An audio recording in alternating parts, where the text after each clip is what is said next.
Hey everyone, welcome back to Corporate Decoder. Today we're diving into a document from Enova International Inc. It's not quite a treasure map, but it does reveal some interesting clues about where this company is headed. Maybe even hints of a financial buried treasure. Let's see if Enova is building an empire or just rearranging the deck chairs on the Titanic. This document is called a DF14A, also known as a definitive proxy statement. Think of it as Enova's way of asking its shareholders to vote on important matters at their annual meeting. This includes electing directors, approving executive pay, and ratifying the appointment of their accounting firm. It's like a school board meeting, but with bigger numbers and more complicated rules.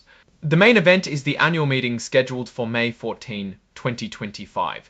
Stockholders will vote on three key proposals. First, they'll elect 10 members to Enova's board of directors, the people who help steer the company. Second, there's a non-binding vote on executive compensation, basically a thumbs up or thumbs down on how much the top bosses are getting paid. And third, they'll ratify the appointment of Deloitte & Touche as their independent accounting firm. To be eligible to vote, you had to be a stockholder by March 21, 2025. This is the record date.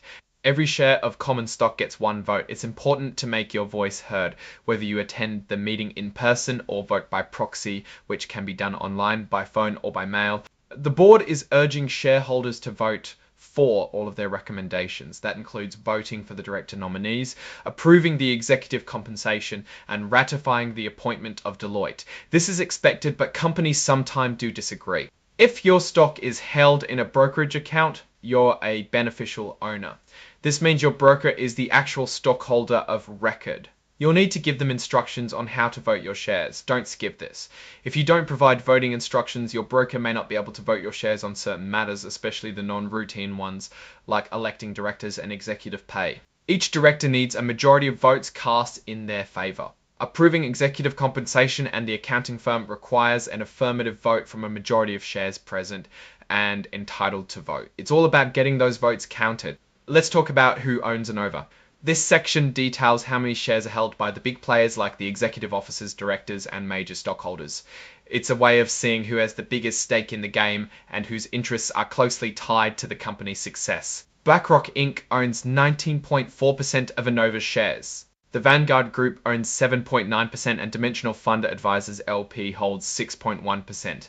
These are institutional investors, meaning they are not individual people investing their own money, but companies that manage shares for other people. Time to meet the nominees for Enova's board of directors. These are the folks who will be guiding the company.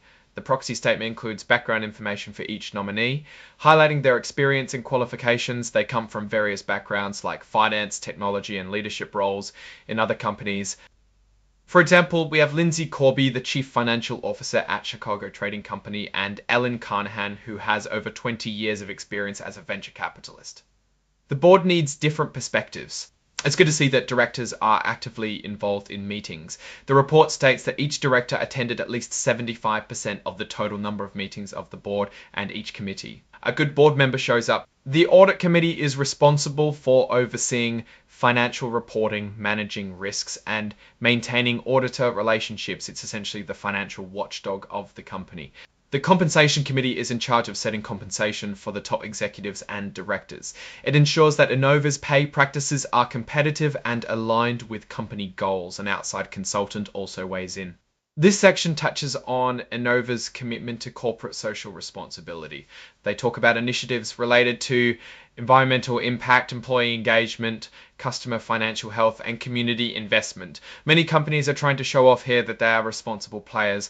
Enova is trying to minimize its impact on the planet, which is why they began a carbon offsetting program. They have offset their carbon emissions in 2021, 2022, and 2023 and are in the process of offsetting their 2024 emissions. The Management Development and Compensation Committee has reviewed the compensation discussion and analysis and recommended that it be included in this proxy statement. This committee is signing off on the executive compensation packages.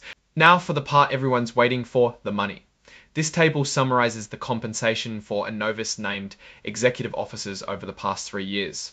Let's break down some numbers. David Fisher, the CEO, had a total compensation of about $10 million in 2024. This included a salary of about $990,000, a bonus of $347,000, and stock awards valued at over $3.4 million. Stephen Cunningham, the chief financial officer, made about $3.5 million. Again, base salary, bonus, and equity compensation are the drivers. Non-equity incentive plan compensation, which is bonus money, was at 1.4M for the CEO and 643M for the CFO. So it's a serious reward to high performance. The company needs to do well in order for the executives to do well.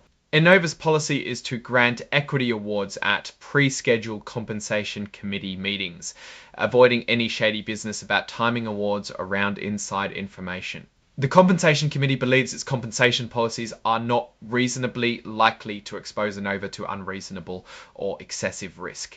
It's good they think about it because bad incentives can lead to problems. Here's what happens if there's a change in control. If Enova gets acquired and top executives are terminated, they're in line for some serious payouts, including severance, accelerated vesting of stock awards, and continued health benefits. It's a golden parachute designed to soften the blow and keep executives focused on what's best for shareholders during a transition.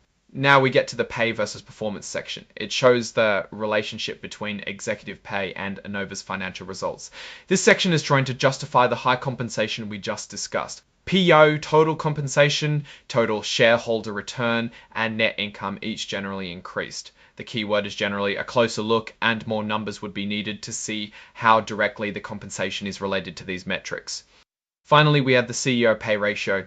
In 2024, Ennova's CEO made 106 times the median employee's pay. This is a required disclosure.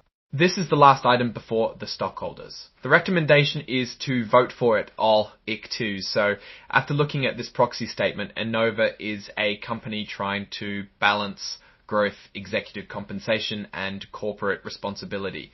The numbers show a profitable company rewarding its executives. The board has some solid experience from other companies, and it's good that they make effort to follow best practices. However, as with all investments, there are risks to consider. Changes in regulation could hurt them, and there's a lot of competition in the fintech business.